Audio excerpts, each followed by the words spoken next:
I am Dr. Jessie John, Assistant Professor, Department of Anatomy, Jyoti Vidyapeeth Women's University, Jaipur. And today we will discuss anatomy of the biliary system. Namaste, हमेशा खुश रहो बिटिया.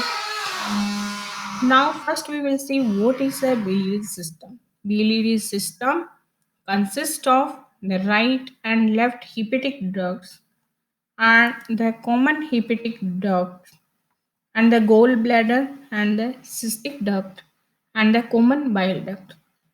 So you can this see in this picture what is the biliary system. All the structures relating to the gallbladder is the biliary system. What we will see right and left hepatic duct, and this is a part of the biliary system. Then we will see the gallbladder along with cystic duct and left hepatic duct, right hepatic duct, they will combine to form the common hepatic duct, then cystic duct and common hepatic duct, then they will form a common duct that is a common bile duct. So this is the biliary system. Again, we should remember right hepatic duct and left hepatic duct. They will make the common hepatic duct and gallbladder that will make the cystic duct. This cystic duct and common hepatic duct will make the common bile duct. So this is the biliary system. First, we will see the what is the hepatic ducts.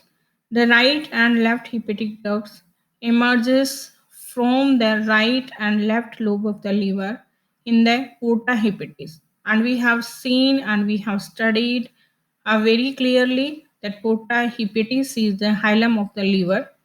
After a short courses, hepatic ducts unites to form the common hepatic duct, and common hepatic duct is about 4 centimeter in long and descends within the free margin of the lesser momentum and joined on the right side by the cystic duct from the gallbladder to form the common bile duct. So this is the common bile duct. It will form by the joining the cystic duct and common hepatic duct. Now we will see the what is the bile duct. Bile duct, we will see the common bile duct.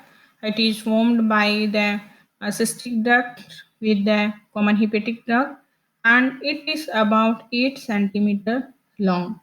In the first part of its course, it lies in the right free margin of the lesser omentum in front of the opening into the lesser sac. Here it lies in front of the right margin of the portal vein and on the right of the hepatic artery.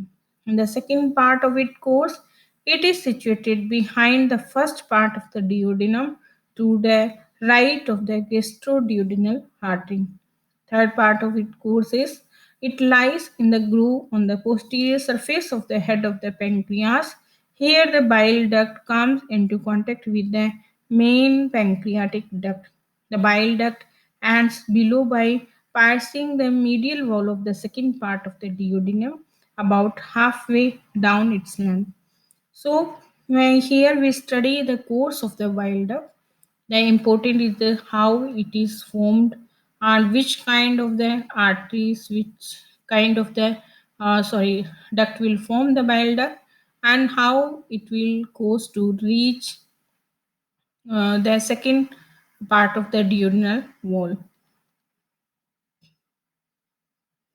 We have seen in this picture the common bile duct course and how the second part of the duodenal wall to the duodenal wall it will reach. We will see the biliary system more clearly with the course of the common bile duct. Now we'll see the hepatopancreatic ampullae. The common bile duct is usually joined by the main pancreatic duct, and together they open into a small ampullae in duodenal wall, and this ampullae called ampulla of Vater or the hepatopancreatic ampullae. Ampulla opens into the lumen of the duodenum by means of small papilla, the major duodenal papilla. The terminal part of both ducts and the ampullae are surrounded by circular muscle, and this muscle is known as sphincter of Oddi. Occasionally, the bile and pancreatic ducts open separately into the duodenum. We can see the ampulla here. Now we'll see the gallbladder is a pear-shaped sac lying on the undersurface of the liver. It has a capacity of 30 to 50 ml and stores bile, which it concentrates by absorbing water.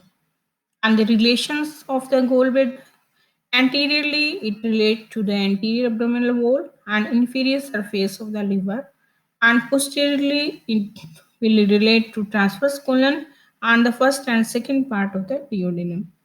Now we will see the parts of the gallbladder, and it will divide into the fundus, body, and neck.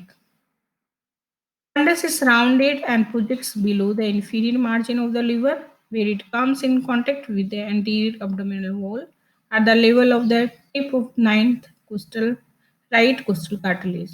Body lies in contact with the visceral surface of the liver and directed upward, backward, and the left. Neck becomes continuous with the cystic duct, which turns into the lesser omentum to join the common hepatic duct to form the bile duct.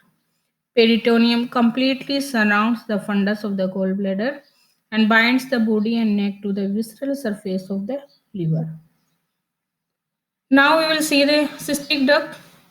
Cystic duct is about 1.5-inch long and connect the neck of the gallbladder to the common hepatic duct to form the bile duct. It usually is somewhat S-shaped and descends for a variable distance in the right free margin of the lesser omentum.